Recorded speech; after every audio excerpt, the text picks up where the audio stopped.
हम लोग संस्कृत व्याकरण के अंतर्गत कारकम, ये कारक प्रकरण है, इसके बारे में आज हम लोग अध्ययन करेंगे। तो आइए देखते हैं कि कारक क्या है। ठीक है, आज का जो टॉपिक है वह है कारकम यानी कारक। ठीक है, तो कारक प्रकरण के अंतर्गत हम लोग कारक, विभक्ति और उनके चिन्ह के बारे में यहाँ पर जानकारी प्राप्त करेंगे। आइए सबसे पहले जानते हैं कि कारक होता क्या है। ठीक है, देखिए, क्रियायाः प्रत्यक्ष संबंधी,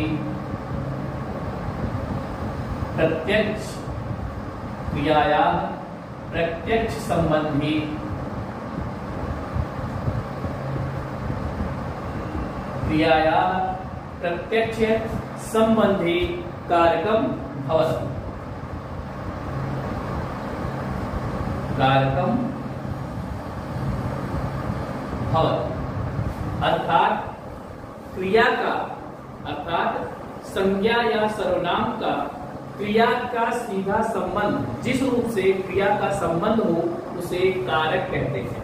यानी क्रिया का जो प्रत्यक्ष संबंध हो इससे, ठीक है, क्रिया का प्रत्यक्ष संबंध जो होता है, जिसके साथ होता है, उसे कारक कहते हैं। ठीक है, इसको हिंदी में इस प्रकार से हम कह सकते हैं कि संज्ञा अथवा सर्वनाम के जिस रूप से क्रिया का सीधा संबंध हो उसे कारक कहते हैं। देखिए यहाँ पे संज्ञा या सर्वनाम,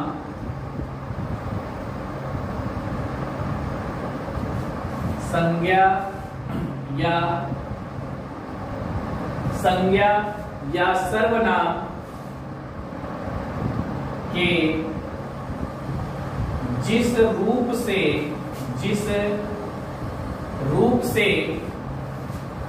क्रिया का सीधा संबंध, जिस रूप से क्रिया का सीधा संबंध अर्थात प्रत्यक्ष रूप से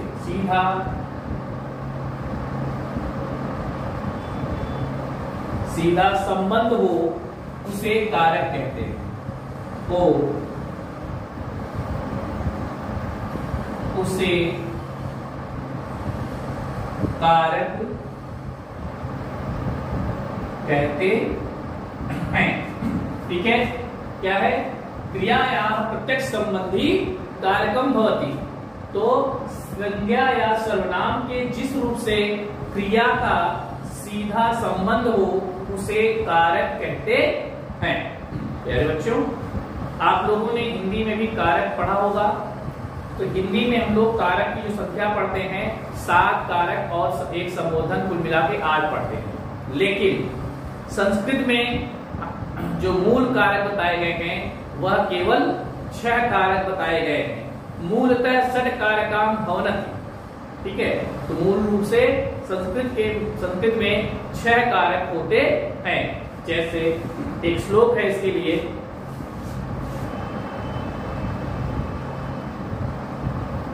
कर्ता कर्म च करणम, कर्ता कर्म च करणम, कर्ता कर्म च करणम, संप्रदानम तथैव च, संप्रदानम तथैव च, तथैव च, कर्ता कर्म च करणम संप्रदानम तथैव च, अपादानाधिकरणम, अपादानाधिकरणम,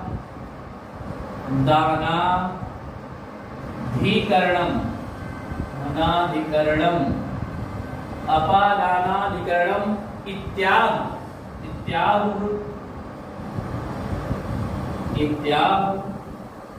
षट, इत्यादि कारकाणि षट, कारकाणि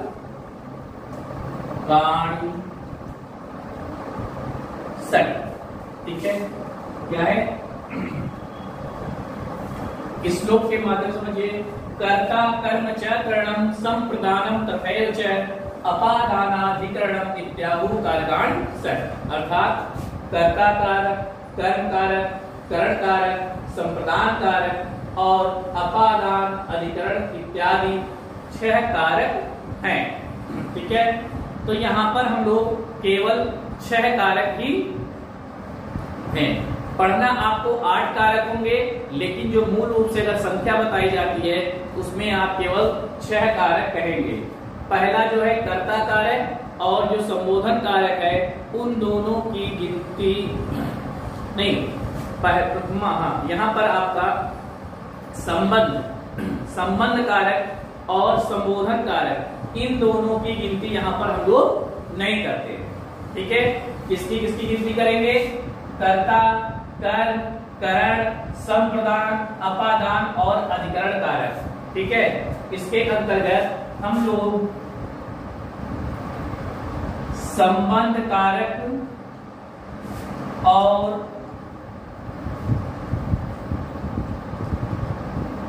संबोधन कारक, इनकी गिनती नहीं करते। हालांकि हमें पढ़ना है, हमें पढ़ना जो है सारे हैं, संबंध कारक भी पढ़ने हैं, जितने हैं 8 पूरे पढ़ने हैं, लेकिन संख्या जो है मूल रूप से जो बताई गई है वह केवल 6 कारक ही बताए गए हैं। संबंध कारक और संबोधन कारक जो है इसके अंतर्गत इसकी गिनती नहीं करते। ठीक है, अब बात करते हैं हम लोग संस्कृत के कारक की। तो कारक को जिन चिन्हों द्वारा हम लोग प्रकट करते हैं उसे विभक्ति कहते हैं। हिंदी में क्या है, हम लोग कारक चिन्ह पर कहते हैं, कारक कहते हैं, लेकिन संस्कृत में यहाँ पर विभक्ति होती है, जैसे प्रथमा, द्वितीया, तृतीया, चतुर्थी, पंचमी, षष्ठी, सप्तमी और संबोधन। ठीक है, तो प्रत्येक कारक के अलग अलग जो हैं वहां पर प्रत्येक कारक के अलग अलग चिन्ह भी दिए हैं, अलग अलग उनकी विभक्तियां भी हैं। ओके, आइए अब देखते हैं कारक चिन्ह, विभक्ति और उसका कैसे हम लोग वाक्य प्रयोग करते हैं, इसको देखते हैं।